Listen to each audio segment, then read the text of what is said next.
know what it is. Jay Williams, Let's Live Life, and we're back. The dark truth of prison gangs, about prison gangs, just the dark side of the gang life that's running the prisons. Now, I want to make a disclaimer real quick. In no way, shape, or form am I going at any gangs. I'm not attacking anybody. I don't need any blowback. Like, I'm not dissing y'all. I'm not, whatever y'all want to call it. And also, a lot of new gangs have come along. In a lot of states, these gangs aren't running things like that. There may be other gangs. I was reading up, and gangs that weren't known for putting in work like that have now become very dominant. And then there's other gangs I'd never even heard of that when I was reading that are now causing a lot of noise, causing a lot of chaos, a whole lot of pain, a whole lot of hurt, and just making things uncomfortable for guys that ain't rocking with them.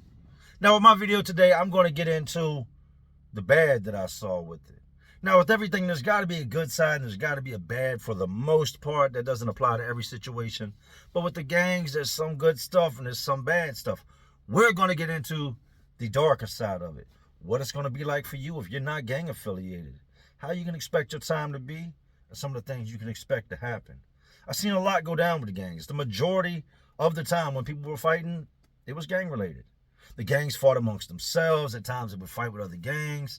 But most times they were going at guys that were either in their organization, not affiliated, owed money, something along those lines. The gangs tried to not clash if they didn't have to, but it still happens. With the dark side of the gangs in prison, there's way more bad than there is good. Now, if you're with them, it might not be that bad, but I can promise you this. You will see bad happen amongst that gang. You will see guys in that gang that you were cool with, that you rocked with, that you kicked it with, at some point or another, fall victim to violence. Damn, that's my homeboy. They doing any bad? And you can't do nothing. Chances are you might be one of the ones that have to do something to him. It don't matter how far y'all go back. Sandbox, high school, it does not matter. If they tell you to do it, you do it, or you end up over there with him. The dark side of the prison gangs, let's do it. You know how to seen it. You know how to lived it. So let's relive it. Thinking about this video, I guess I got to put it kind of in order when it comes to violence and which gangs I saw that were the most violent.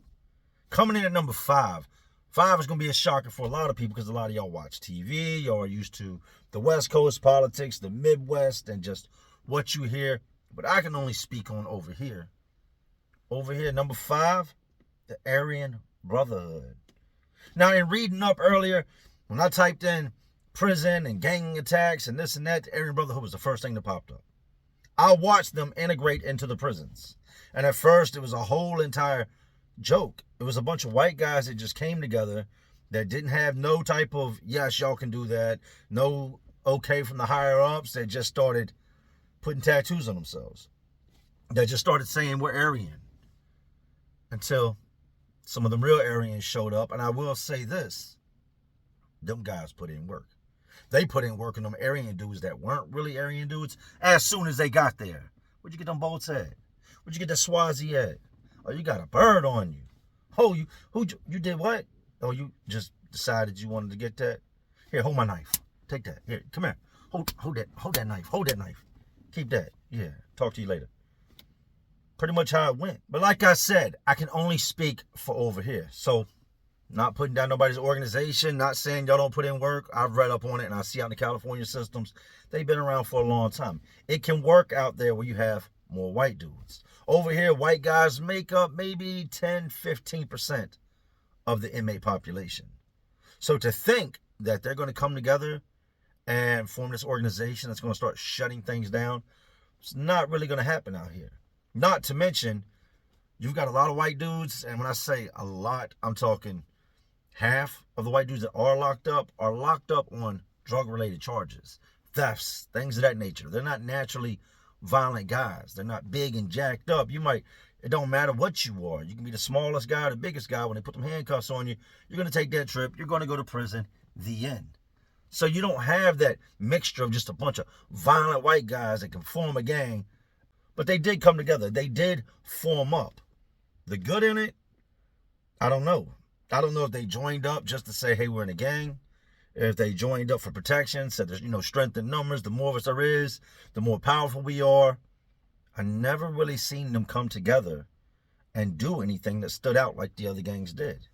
What I did see them do is beat each other up. Just a fact. I watched them beat each other up time and time again. And most of the times when they would beat somebody up, the order that came down to beat that guy up would be for something that they were all doing. Wait a minute, what? He got the pack and he's getting high? Oh, he ain't break bread? Go attack him. But it wouldn't be on some morals type thing. It wouldn't be on, no, this is the law we lay down. It would be more along the lines of, well, we like to get high. Why he ain't share it with us? We up here sick and he done got on and ain't put us on. We have to run on the yard and buy ours. But he got on through the visiting room and didn't break bread. Or go attack him. But had he broke bread, a large majority of the guys he'd have gave it to wouldn't have been out trying to hustle it. Don't shoot me, I'm just a messenger. They'd have been trying to get in the mix. They'd have tried to get funky with it. They'd have been running around trying to find different things on the yard that they could use to get high with it. And that's what they would have done. I have since heard that since I've been released, since 2014, that they've grown in numbers. I was talking to a guy in the jail and he told me, he said, oh, it ain't like that no more. He said, I was up Red Onion and I mentioned a dude to him that I knew that used to be a part of it. He's like, oh yeah, they got at him. Like they poked holes all in him when he got up there. What? I mean, yeah, that's nothing new for them to attack like that, but they wasn't known for being savage. He's like, oh no, they up in them hills, they're savage. He's like, them dudes up there are really about that life. They're really doing that. And the dude you just mentioned, as soon as he got up there and got on the yard, because of the way he was running things or running things wrong, they poked him all up. That's the darker side of it. You think you're going to join something, you're going to be safe, you're going to be accepted, you're going to have a family. I mean, that's cool if you want to be one of the Mansons, because at the end of the day, all it takes is one wrong move, and you go from being family and protected to the prey. You go from being the aggressor to being the victim. Now, I told y'all I did see some guys show up. These were guys from out west that came out here, got in trouble, got locked up out here doing whatever they were doing, and they landed on the prison yard. Those dudes went hard. But the others, not so much. Number four. The Gangster Disciples. Now, I know, like in Chicago and other places, they've got a large following. I know they dominate in some of these states. Not the case out here. There are a lot of GDs, a whole lot of GDs. And it's a mixture. I've seen GDs that were white, black, Spanish, like, I don't know how that flies everywhere else, but over here, it's like, you want to get down, you can get down. I've seen GDs of all color. The GDs, for the most part, stay to themselves, man. They would violate each other, but they wouldn't do it so everybody else could see it. These other gangs you're going to hear about, they would violate these dudes right on the yard for all to see. Kind of to send a message. Or not to be messed with, not even by our own. With the GDs, anytime I would see it, I had seen a couple rare occasions where it popped on the yard, just because that's how they had to get them. But for the most part, they take it to the cell. When it came to beefing with other gangs, it wasn't something you saw a lot of. These dudes were more chill. They were more laid back. They were on some get money, watch their time pass, kick it with each other, laugh, joke. And if it came to that, it came to that. Now, their numbers weren't the biggest. They didn't have the most numbers of all the gangs in the prison. But what I will give them is they did have some solid dudes amongst them.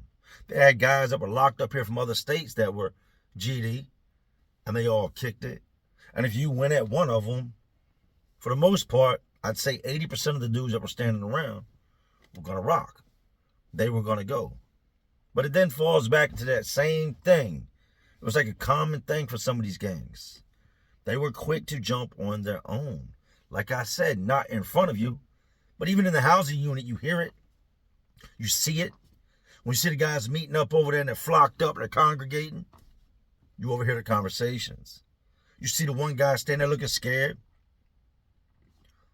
You know what's about to happen. Now, they did one of the more brutal things I had seen happen, as far as one of their members went one time, which was he had the option, after doing something foul, of either covering his tattoo in a very short amount of time.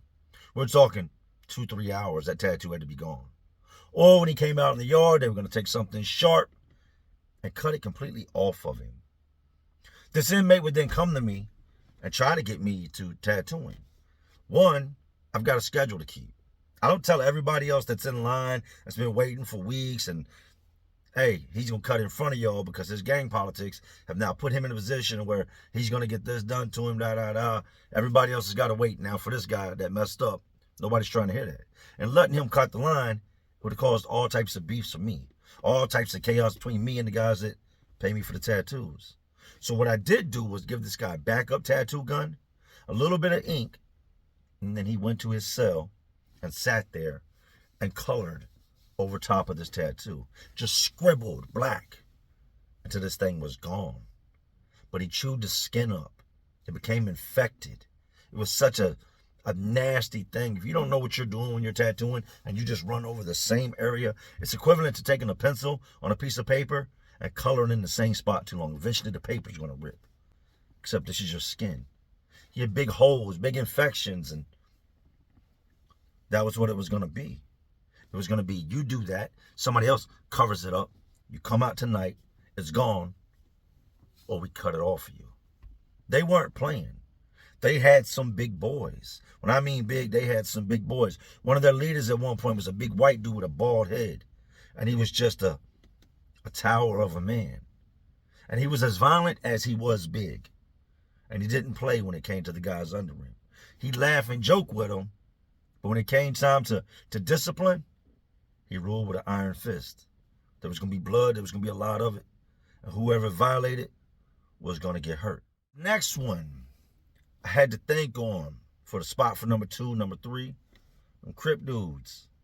Now, their numbers are large, but they're still not the largest organization out here. I know out in some places you're going to go in and it's just going to be flooded. You come in with another set, you come in from somewhere else, another neighborhood, you already know when you come in that they're going to dominate the jail, they're going to dominate the prison. They did have a lot of numbers, but not compared to another gang. There's another gang we'll get into that had much larger numbers than them. They would get busy, 100%. I'd seen them go to war time and time again. Now, all these gangs you'll hear have one thing in common. They discipline their own. Some take it to the extreme, and some just want to get their points across. But with these dudes, they were about getting money. They were about making their name, about having their presence known. They weren't big on disrespect, man. They didn't do it. If you disrespected one of them, there was going to be a problem. If you and one of these dudes got into it in the cell, then once you came out into the yard, it was going to be a problem. But for the most part, they would try to flock up together. A lot of times you would see 2 in the same cell. You would never really see one walking on the yard by himself. He'd always have 2 or 3 guys with him. And they'd usually be walking over to click up with somebody else. And by the time that rec period ended, a large majority of them would be walking in a crowd. A lot of these dudes are known for getting the pack in, having guards on the payroll, selling this, selling that. They had their hands in a little bit of everything, but it was actually kind of limited in what they could do because of some of the other gangs that had more numbers and more power. They were a gang that once you were no longer with them, getting put out was going to be very, very bad. It was going to be a public display. It was going to be put out there for everybody to see. So they knew what it was. So you knew before going and joining that the possibility of getting hurt by your own gang, if you did something wrong, was real. Now, this gang is predominantly black. I'm not going to say it's all black. I've done stories on it. I know quite a few white Crip dudes. But it's predominantly black. Not to say that whites can't join, others can't join, but it is mostly black. So the white dudes who would join would have to go harder than anybody else. Times I've seen that they wanted to just, we're going to do a violation, but it's going to be a one-on-one. And we're going to put such against you to see how it goes, see how he rocks out. They would grab a white dude that could really thump like that could really go, and put him against whoever it was that got violated. So you got this guy that's in trouble, and he's about to get beat down. But now you got this guy that's got to beat him down that might possibly not be able to beat him down. And if it goes south, these guys will just join in, and then they'll all beat the hell out you. Yeah, I'm going to pass on that. They weren't like other gangs. They wouldn't just recruit anybody. A lot of times they would approach dudes they had seen putting in work. They would approach dudes that they knew would get busy. Now, they did have some scragglers, some guys here and there that you're like, he's what? Don't even make sense. How did he get? He's Crip? But there's strength in numbers. I might be able to beat him, but I can't beat him. That's the point of a gang. The more of them there is, the harder it is for you to take control. The harder it is for you to win. I had offers during my time.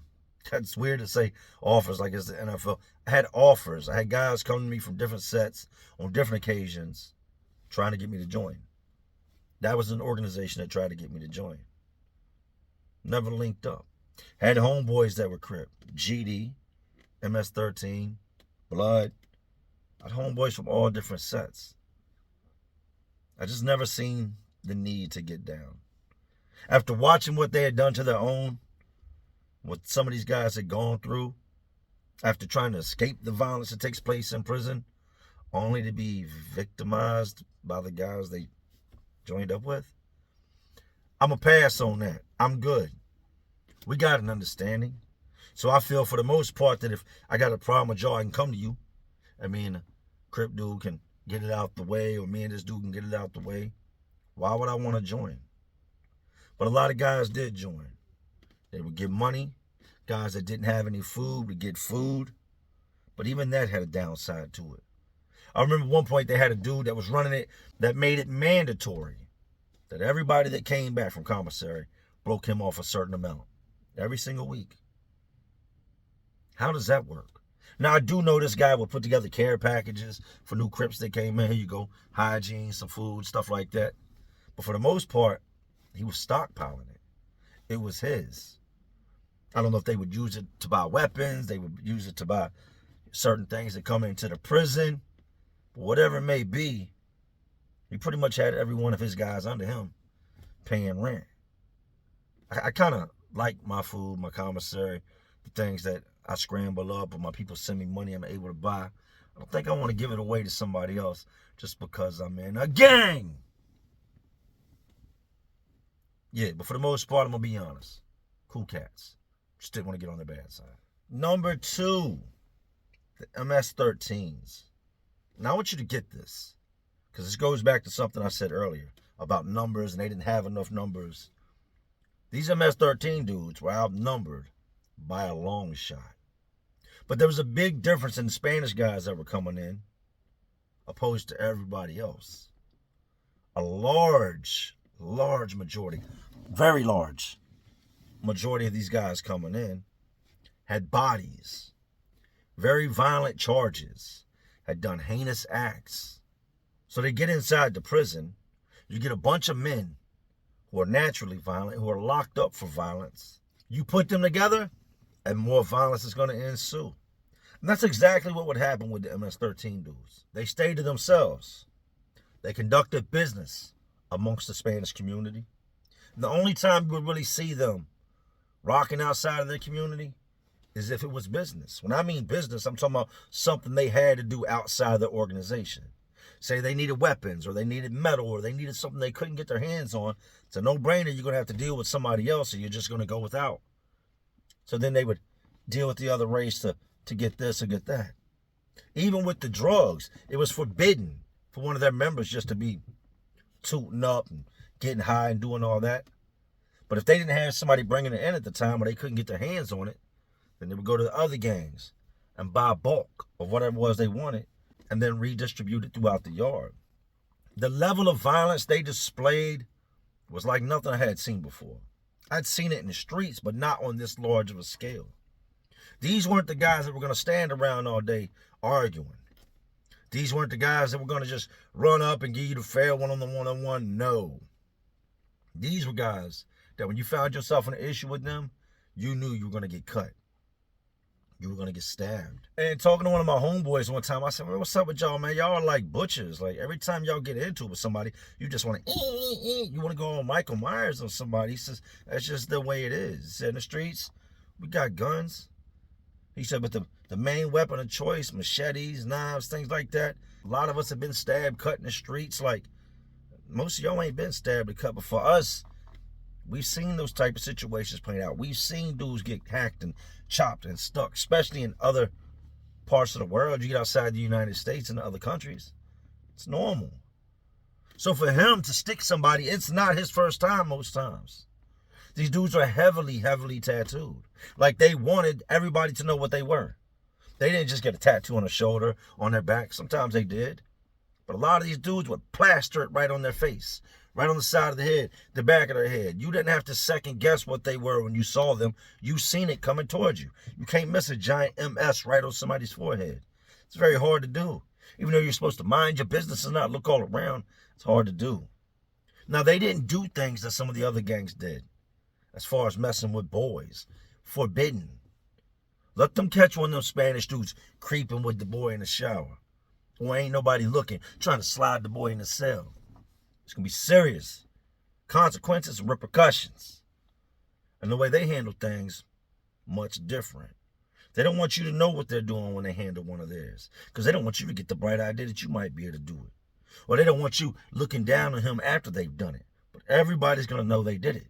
Because 9 times out of 10, he's leaving out on a stretcher. They don't like being told on. So they try to do business where others couldn't see them. Or they would have somebody else lower down the totem pole go do the business to protect the big dogs. Now, anytime there became a large number, you would see them. They would start off 1, 2, 3, 4, 5, and they would build their numbers up on the compound until they got rather large. As soon as administration would see it, they would swoop in, break them up, start sending them all different types of supermaxes. So once you get up in the supermax levels, you see a lot more of them, but then there's less movement. So it's less likely for them to do something because it's harder for them to get to you. That building and this building may never come across each other. So now they've got to try to get word from this building to that building to get somebody over there in that building to handle whatever they got going on. When it comes to violence, just because of their ability to use weapons, handle weapons, get weapons, make weapons, and no real care of what happens, I'm going to say they got the trophy on that one.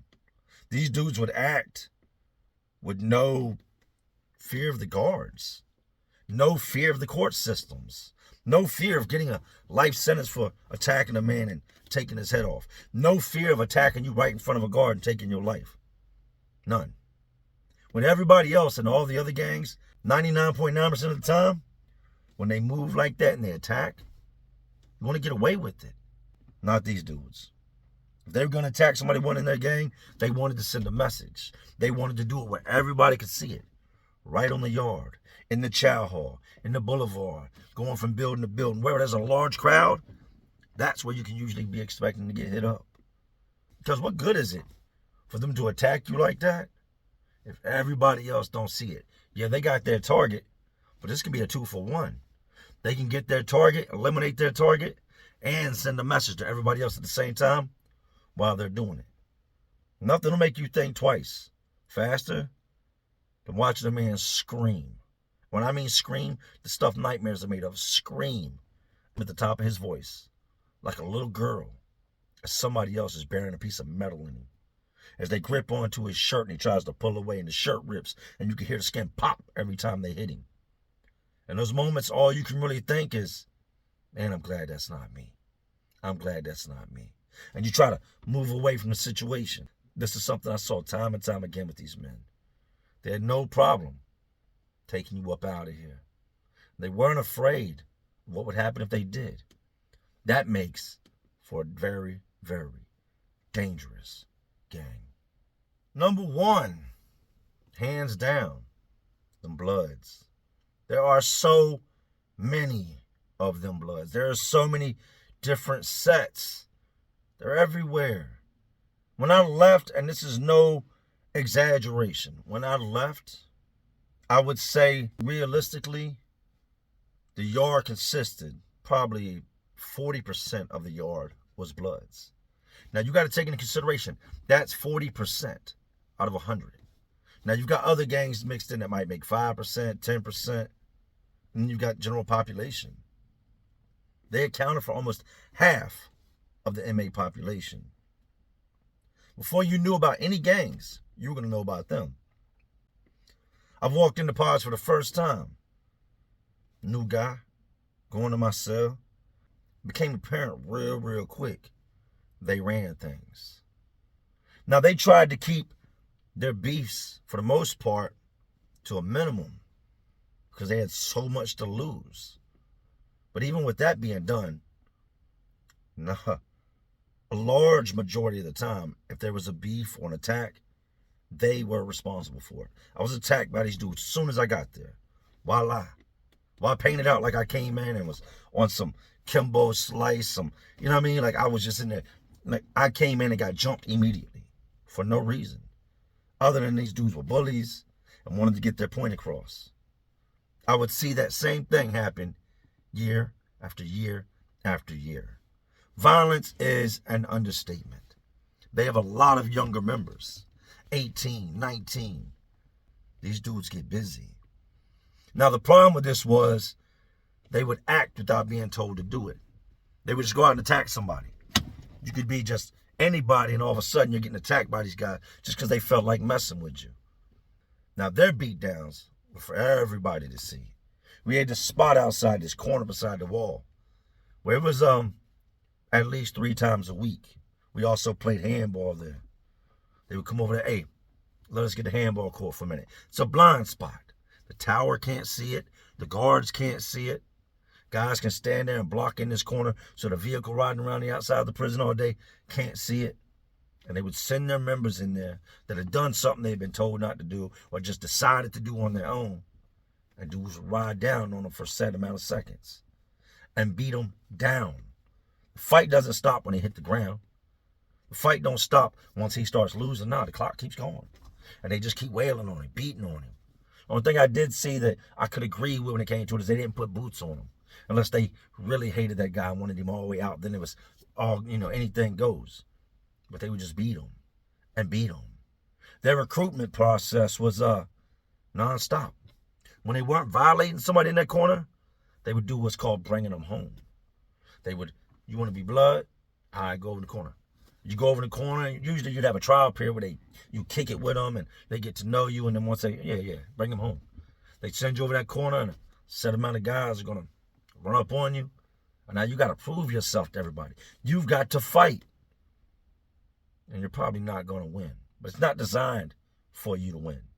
It's designed just to see if things go, left, or you get busy. How are you going to help us fight them if you can't fight 3 of us? What are you going to do when 3 guys you don't know run up on you?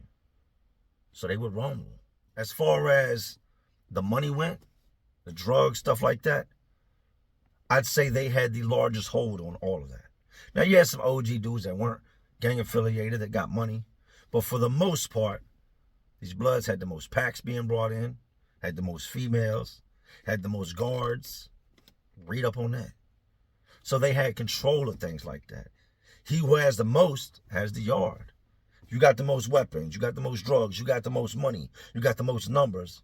The yard is yours. And they had all that. These would be guys I seen with things that none of the other inmates had. Very obvious that it's coming in through the guards. You got guys walking around with big-ass gold watches on, big-ass gold chains. Administration's not saying nothing to them. But then just like the other gangs, they would come through and they would round them up and they would ship them off. But if you ship off 10 today, it's 20 tomorrow. What are you going to do? I'd seen these dudes go to war time and time and time again. They didn't care if they were going to war with other gangs. There was times when they actually went to war with their own, sets within sets and sets that they weren't really sure about, they thought were false flagging. Man, we ain't heard nothing about that. When they run up on them and put it down on them. Blood against blood. I seen blood homeboys get it in, fight. You wouldn't see a lot of that in the other gangs. Nah, y'all ain't about to fight. Make us look crazy in front of everybody. But they would. But y'all got a problem? Go on there and handle it. And you see them, boom, boom, boom, beat the hell out of each other. The violence they displayed. Now remember I told you they have a lot of young members. You think of younger gang members, this is one of the gangs that had a lot of young gang members. You're not going to convince me to take a knife and go do anything I don't want to do. I got to go home. Like, nice knowing y'all. I don't want to leave, but I got to go right now type thing. They would get these knives to these young boys and tell them, go hit him up. This boy's brain ain't fully developed yet. He looks up to them, expects them to lead him in the right direction. But they put that knife in his hand. And you watch as he runs up and attacks. 2-3 years, now turned into 30. Done time with plenty of them in the hole that attacked somebody. It was like, man, I didn't even want to do it. But I just guess, I figured I'd get my rank up. I figured I could show them what I'm really about. That was smart. Now you ain't going home for a long time. You could have been home by the time you was 24. Now you'll be out when you're 54. Good job. They were heavily into extortion, robbery, attacks, making people pay rent. How you make somebody pay rent that's locked up? But they would find these dudes at the depression to make them pay rent. There were dudes they would charge to use the phone. I'll make sure you get on the phone whenever you want. Anytime you want. Just got to throw me this amount of money each week. And whenever you want to use the phone, holler my name and I'll get you on the phone. Seen it. I ain't never done it, but I've seen it. I will say this. I had a lot of cellmates that were blood. A lot. A lot of dudes I knew that were blood. A lot. I had minor beefs here and there. One-on-one fight with one time and some other little issues that popped up throughout time. But they weren't really a gang that I wanted no beef with. You can't win against that many guys. This I know to be true. Even to this day, they run the jails and they run the prisons over here where I live at. You go into the jail, it's a very, very good possibility you're going to get jumped. They're going to ride down on you. They're going to run up in your cell, either while you're in there or while you're not in there. They don't care. Rob you, take your stuff, or steal it. Either way, you're going to lose it. And that just continues to get worse. Now, if you can get them on your good side and not have to join, that's a great thing. Because anybody else that wants to go to war with you or try you or take something from you is going to have to deal with them. And they're going to think twice before doing it. But remember, a friendship comes with a fee. It comes with a cost. You got to have something to offer. They ain't letting you just kick it like that for your good looks. I was the tattoo man. So I'm that exception. I tattoo everybody. What you don't do is get the tattoo man locked up. What you don't do is get the tattoo man gone. Because then everybody's mad at you. At any given moment, I might have 10 unfinished tattoos. I might outline your arm today, start somebody else tonight, give it 3-4 days, come back when the healing's done, and we'll start shading. Single needle work. It takes a long time. So you and me get into it, and you get me gone and sent to the hole. There's a guy over there with a half-finished tattoo. And another guy upstairs with a half-finished back. And this guy got a half-finished throat. This guy's going to be real mad at you. If you ain't got nothing to offer, you ain't got no type of position in there, you don't have anything that's good for everybody else, it's a bad, bad day. They're a predominantly black gang. When I say predominantly. Like I'd heard dudes say they were blood, and I'd seen this and seen that, but they're a predominantly black gang. I have heard that white dudes have started integrating into the Bloods, and more power to you. You do what you do. You know what I mean? I can't knock what you do. It ain't what I do, but however you do it, you do it. But here at the time, it was really frowned on. And if you did find yourself in that position, you better go hard. Because there's a whole lot of guys that don't want you around, don't agree with you being around, and it's going to try you. When they have a situation pop up, just like I said earlier, they want to see what you can do. The darkest side of the prison gangs, if you didn't realize or didn't catch on to one of the worst things about any type of gang, is that when it becomes violent, a lot of times you participate, and a lot of times you're the target. I didn't want to get into too many stories on what I had seen, stories, things I had seen. If you want to see those stories, you can go back and check them. They're on my page. But I will tell you this. The moment you join a prison gang, you will forever change the way you will bid. It doesn't stop on the day you go home. No. You don't leave your colors. You don't leave your set. You don't leave that in prison. No. I know guys that got out of prison, continued to gangbang, and did something they were told to do from somebody that was in prison that then sent them back to prison. My advice to you is if you don't have to, don't. They got enough numbers. They don't need you. Stand up for your own. Keep yourself out of situations. Avoid the conflict, dummy stuff, and drama, and you just might be okay. But know this to be the truth. You join a gang, you will be forced to put in work. And according to how you move, one day, they just might be putting in work on you. If you like this video, let me know. Drop a comment. And we'll do another one very similar, where I can actually get into some of the stories on the things that make them the worst of the worst when it comes to these gangs. Otherwise, we'll just keep it PG-13 for today. And if you want more information, like I said, go back and check out some of my older videos. I hope everybody's enjoying their Monday. If it ain't Monday when you catch this, that means you're a little late, but today is Monday. I hope everybody's enjoying your Monday, making the best out of your life, making the best out of whatever situation it is that you're in. And for the most of y'all, if you're watching this, you're free. I know I have a large following of guys that are not, but no matter what, you woke up today. You got to breathe again today. You lived to see another day. For that, you are blessed. But anyways, these jails, these penitentiaries, these prisons, these gangs, they're all just crazier worlds inside of an already crazy world we live in. And as always, y'all know what I'm doing. Just trying to keep y'all entertained. Are you not entertained? And like always, this is Jay Williams, Let's Live Life. And to all my real ones, and there are some real ones watching, because y'all still watching me. Man, y'all know how we do. Salute.